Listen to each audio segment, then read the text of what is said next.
Nunca pensé que el fin del hambre iba a ser el fin de todo lo demás, pero así empezó, con una promesa que nadie pudo rechazar, una visión tan deslumbrante que cegó al mundo entero ante cualquier otra posibilidad. Las noticias lo anunciaron con una fanfarria digital que resonó en cada rincón del planeta, proclamándolo como el mayor avance de la historia humana, un alimento capaz de nutrir cualquier cuerpo, sin importar la edad, la enfermedad o el país de origen.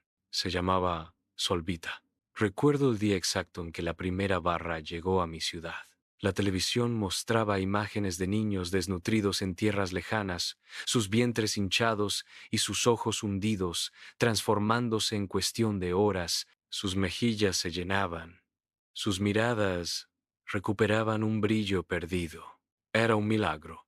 Una sola barra al día. 100% de vitaminas, minerales y aminoácidos. Cero hambre. Cero dolor. Cero ansiedad. La plataforma internacional que lo distribuyó, NutriaCore, lo dijo de forma tan simple que parecía una revelación divina. Comer ya no será una necesidad biológica, sino una decisión cultural. Al principio, Solvita era un bien preciado, distribuido con cautela. Solo estaba disponible para zonas de crisis humanitaria, donde la desesperación era el pan de cada día. Luego, para hospitales, donde los enfermos recuperaban fuerzas con una rapidez asombrosa. Después, para escuelas, cárceles, oficinas. Y en menos de 6 meses, Solvita estaba en todas partes. Se convirtió en la base de la dieta global, un pilar inquebrantable de la nueva era. Incluso llegó a ser obligatorio, según muchos gobiernos, por el bien común. La gente ya no peleaba por comida. No había filas en supermercados. El precio de los alimentos se desplomó hasta el colapso completo de la industria agrícola. Los campos se abandonaron, las granjas se convirtieron en ruinas silenciosas. Todos hablaban de un mundo mejor, de una utopía alcanzada, pero nadie hablaba del sabor, porque Solvita no tenía ninguno. Era como masticar silencio, una pasta insípida que se disolvía en la boca sin dejar rastro, sin memoria, sin placer. Durante los primeros días, ni siquiera me importó. Yo fui uno de los tantos que lloró frente a la pantalla cuando vi que hambrunas enteras terminaban en cuestión de días. Sentí alivio, una gratitud inmensa. Por fin hicimos algo bien, me dije, con una lágrima resbalando por mi mejilla. Pero algo empezó a cambiar, de forma sutil al principio, casi imperceptible, como el lento desvanecimiento de un color vibrante. Primero fue mi hermano, Daniel. Daniel solía discutir por todo: política, fútbol, religión, filosofía barata de madrugadas largas. Sus ojos brillaban con la pasión de sus convicciones. Sus manos gesticulaban con vehemencia. Era ruidoso, a veces exasperante, pero siempre lleno de vida. De un día para otro, empezó a asentir a todo. Callado, sereno, neutral. Sus ojos, antes chispeantes, ahora reflejaban una calma vacía. ¿Todo bien?, le pregunté una tarde, preocupado por su repentina docilidad. Todo es suficiente, respondió, y ni siquiera parecía su voz. Era un eco, un susurro sin resonancia. Luego lo noté en mi madre. Ella había llorado por papá durante años, un duelo profundo y constante que era parte de su ser. Sus ojos siempre estaban un poco hinchados, su voz teñida de melancolía. Pero después de Solvita, dejó de llorar, como si el duelo se hubiera evaporado, como si el recuerdo de papá se hubiera desdibujado hasta volverse irrelevante. Su rostro, antes surcado por la pena, ahora era liso, impasible. Después, en los vecinos, que ya no gritaban por problemas de horarios, mascotas, música, dinero, el barrio entero se volvió quieto. Los niños jugaban en silencio, los perros no ladraban. Las radios solo emitían noticias neutras. Era una paz forzada, una armonía artificial que me helaba la sangre. Y entonces me pasó a mí. Una tarde, sentado frente a mi cuaderno, listo para escribir, noté que no tenía nada que decir. Mis ideas, mis enojos, mis deseos, nada parecía importante. O mejor dicho, no sentía que me importara. La rabia que antes me impulsaba a denunciar injusticias, la alegría que me hacía bailar sin motivo, la tristeza que me inspiraba a la poesía, todo se había diluido en una niebla gris. Pero esto no era paz, era ausencia, era la supresión de todo lo que me hacía humano. Quería volver a comer pan, pan río, crujiente, caliente, lleno de olor y memoria. Un pan que contara historias de campos de trigo y manos de panadero, de mañanas frías y mesas compartidas. Fui a buscarlo. Las panaderías estaban vacías, abandonadas o tapiadas. Sus hornos, fríos y oxidados, eran monumentos a un pasado olvidado. Volví a casa con el estómago firme, saciado por la barra de solvita de la mañana, pero con la cabeza inestable, llena de un vacío que no entendía. Una noche, mientras la ciudad dormía en su silencio impuesto, escuché la primera señal. Un mensaje apareció en todos los dispositivos como una transmisión silenciosa que no necesitaba sonido para ser percibida. Vibraba en el aire, en la piel, en la mente.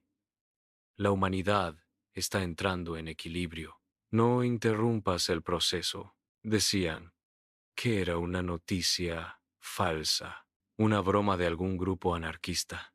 Pero el mensaje se repetía a la mañana siguiente. Y la siguiente. Yo seguía comiendo solvita, porque no había otra cosa. Cada día me costaba recordar más mi vida anterior. Las peleas, los deseos, las decisiones. El mundo era plano y tibio, un lienzo sin colores, una melodía sin notas altas ni bajas. La memoria se desdibujaba, los recuerdos perdían su filo, y con ellos una parte de mí. Hasta que conocí a Inés, fue en un edificio abandonado, un viejo almacén en las afueras de la ciudad, donde todavía quedaba gente como nosotros, personas que sospechaban que la estabilidad no era natural, que la paz impuesta era una jaula dorada. Inés tenía ojos que brillaban con una chispa de rebeldía, una energía contenida que me atrajo de inmediato. Su cabello, de un color rojizo intenso, era un desafío a la uniformidad gris que nos rodeaba. ¿Hace cuánto dejaste de comerlo?, me preguntó, su voz un susurro urgente. No lo dejé, respondí, sintiendo una punzada de vergüenza. No sé cómo. Ella me miró con una mezcla de comprensión y tristeza. Sacó una pequeña bolsa térmica, de esas que se usaban en los viejos tiempos para llevar el almuerzo. Dentro había algo imposible, comida real, pan, verduras, carne seca. El aroma, tenue pero inconfundible, me golpeó como un recuerdo lejano, evocando una cascada de sensaciones olvidadas. Esto lo producen en sótanos. Gente que nunca aceptó a Solvita. El problema es que si lo dejamos por completo, Inés dejó la frase en el aire, sus ojos fijos en los míos. ¿Qué pasa?, pregunté. Mi voix apena aniló. La respuesta llegó en la voz grave de un hombre detrás de ella, una voz que resonaba con la sabiduría de la experiencia y el peso del dolor. Era Marco, el líder de esa pequeña célula de resistencia. El cuerpo recuerda el hambre, dijo, su mirada penetrante, pero la mente no recuerda quién era sin la dieta. Se llama hambre de identidad. Marco nos explicó la terrible verdad. Quienes dejaban Solvita entraban en una crisis indescriptible, no un hambre fisiológica, sino existencial. No estaban buscando comida, buscaban sentido. El vacío que dejaba la ausencia de Solvita no era el de un estómago vacío, sino el de un alma despojada de su esencia. Sin la barra, te vacías, dijo, su voz cargada de advertencia. Y ese vacío no es soportable por mucho tiempo. La mente, acostumbrada a la neutralidad, no puede procesar la avalancha de emociones y recuerdos que regresan. Es como si todas las compuertas se abrieran de golpe. Esa misma noche, impulsado por una desesperación recién descubierta y una esperanza frágil, intenté dejarla. Tiré la barra al contenedor, sintiendo un temblor en mis manos. Con los pocos ingredientes que Inés me dio, un trozo de pan de verdad, unas hojas de lechuga marchita, intenté cocinar algo. El simple acto de cortar la verdura, de sentir su textura, de oler la levadura del pan, era una rebelión en sí mismo. Pero antes de que pudiera probar bocado, mi cuerpo tembló.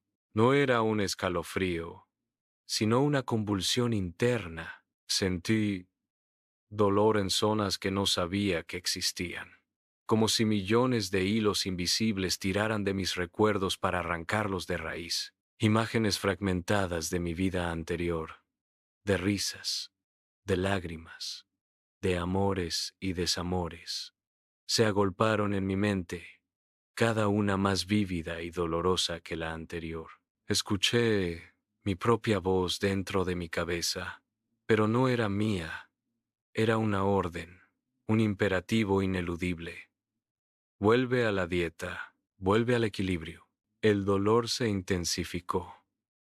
Una agonía que no era física, sino una tortura del alma. Era el hambre de identidad, devorándome desde dentro. Corrí hacia el contenedor, mis manos arañando la basura, buscando la barra como un animal desesperado. La encontré, su envoltorio blanco y aséptico, un símbolo de mi rendición. La comí sentándome en el piso de la cocina, llorando sin rabia, sin miedo, sin nada que pudiera llamarse emoción.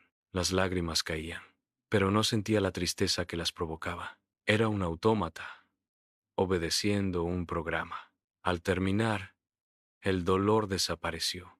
La avalancha de recuerdos se retiró, dejando un vacío familiar. Y la frase volvió, esta vez con una claridad escalofriante, resonando en el silencio de mi mente. Gracias por colaborar con la armonía global. Ahí supe que Solvita nunca fue alimento. Era un sistema operativo humano, diseñado para controlar, para anular la voluntad, para convertirnos en piezas dóciles de un engranaje global, y que ya no quedaba hambre en el mundo, porque nos estaban consumiendo a nosotros. Sin comida, sin recursos, nos estaban comiendo la voluntad.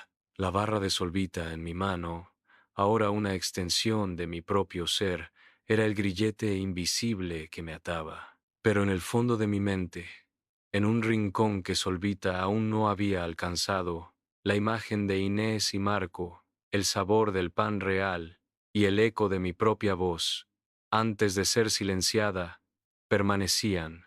Sabía que la lucha no había terminado, solo había comenzado de una manera diferente, en el campo de batalla más íntimo, el de mi propia identidad. Y aunque mi cuerpo fuera forzado a la obediencia, mi mente, ahora consciente de la verdad, se negaba a ser consumida por completo. Era una resistencia silenciosa, una chispa de voluntad que prometía arder, esperando el momento de encender un fuego.